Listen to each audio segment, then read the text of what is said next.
what is it like for a young?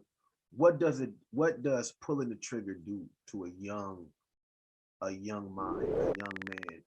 Uh, what affects trauma?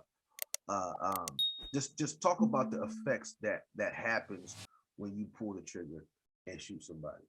Like there's a sense of probably power, um, where a person feels like they got a certain power, I can do this. This is a tool. I can cause death with this tool. I can cause intimidation with this tool. When I pull that trigger, it's like there's a power behind it because this can take a life. Has the power to take a life. It can also, I mean, with certain hearts, it can make them not want to do it no more. Right. You know what I'm saying? Right. It can make them feel like, man, I can't be doing this like this. Turn their stomach. Yeah. They might still want to hang around, but they don't want to be the one to have to pull the trigger on a person. They might shoot in the air. Or they might shoot somewhere where they know they're not gonna hit somebody. But they don't. But when they hit a human, they might feel some kind of way about that.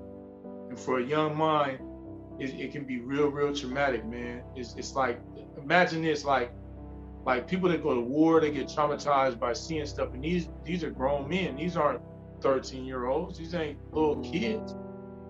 And so, some of them are younger, 19, 20, but they've developed to a certain point already.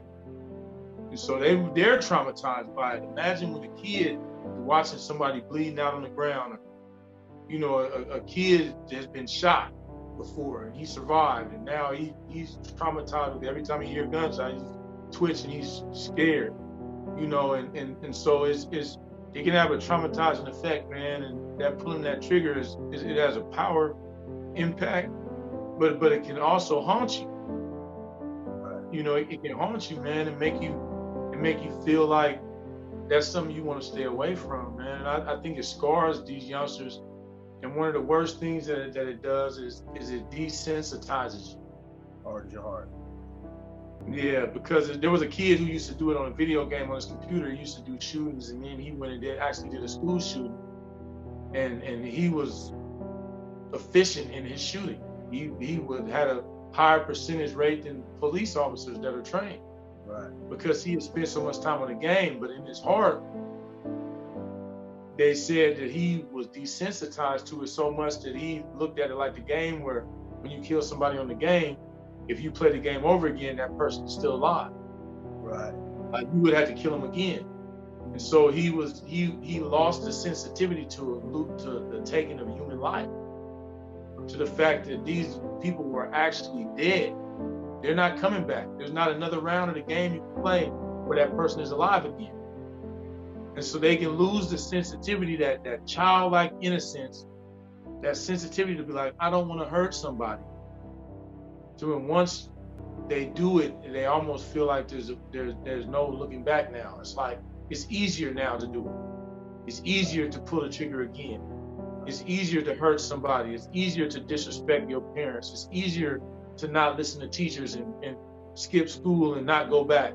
It's easier now because you've lost your sensitivity to certain things from something that's so traumatic. It's such a big deal. Right.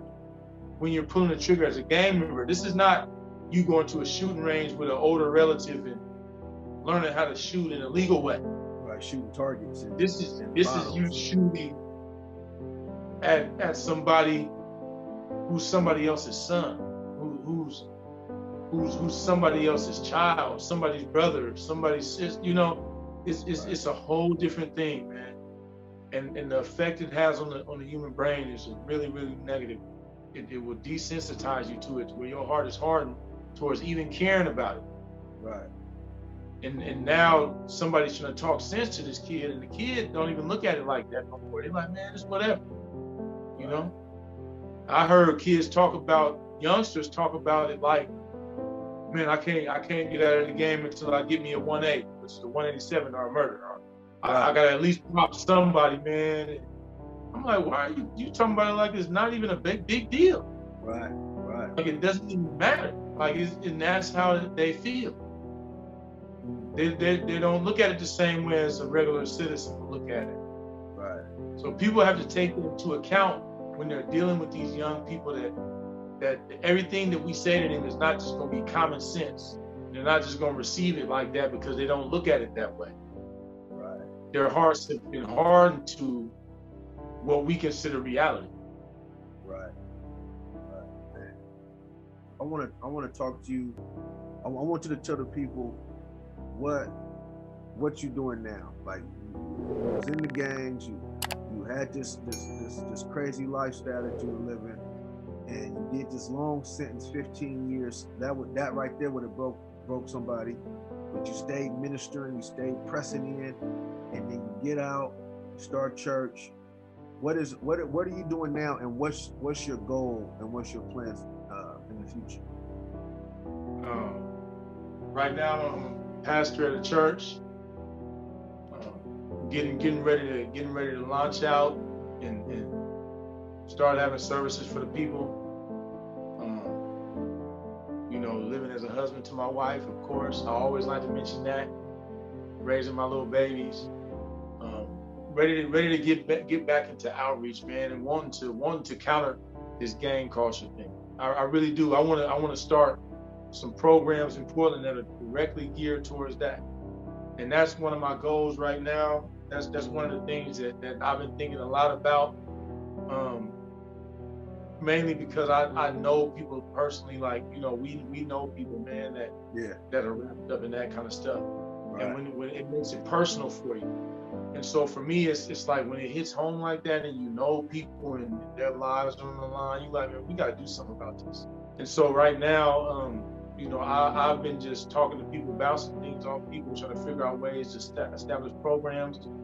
I want to do evangelistic things within this city of Portland that are going to make a lasting impact in the city. I don't want to just do things and then it fades away. I want to have a lasting impact in the city for Christ, not just for me or my name, but things that are going to bring change and help people. And so I'm program centered right now in my mind of homeless programs, gang counter programs, addictive and recovery programs, things like that we can start getting our hand in those things. And so that's my mission right now. I have an outreach mentality, a mentality that wants to reach out to the community and make a difference, man. And so that's where I'm at right now with it, man. That's what I'm doing. Wanting to build a ministry, of course, but mostly wanting to just impact people, man, in this city, and let it go from there. Powerful, bro. If you can go back, man, and talk to young Dino, man, if you had a chance to say something to him, what would you say? Hey. I would tell him, man, look, there's opportunities in life for you to do good things, great things. Because one thing that I thought that I would say, I thought that was all I had. And I know it might sound crazy to people that don't understand that, but I feel like those were my only options at the time. I walked outside and all the teenage guys, all the guys I looked up to, all my older peers, that's what they were. It's not like I couldn't have went somewhere else and found somebody else, but that was my reality. That was my neighborhood. That was who was standing on the corners every single day. So it made me feel like every young black male, this is what I was going to become anyway. I feel like it was inevitable. And I actually believed that. But if somebody would have came and said, no, there's these other options, man, this is what you can do. Look, there's other young people your age that are going that direction. Then I might have made a different choice. You know what I mean? If I would have had mentors in my life, people that could have poured into me, I would tell myself, man, look for other opportunities outside of this neighborhood, outside of what you're seeing now. They are there. Don't feed into this culture that's going to cost you your life. That could cost you and other people your lives, right? There's options. Life has options, man. And there was a time I didn't believe that.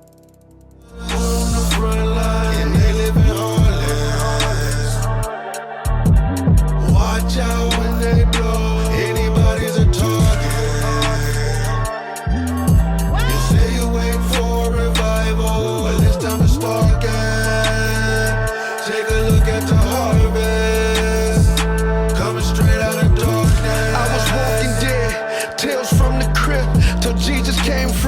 snatch me out of hell's grip. Big stick on the hip, right round with posts. 5 deep in the form, right round with snows. Was like I sold my soul, all for a bag. He paid the cost to be the boss. Christ brought it back. Yeah. Now I'm a new creation. See.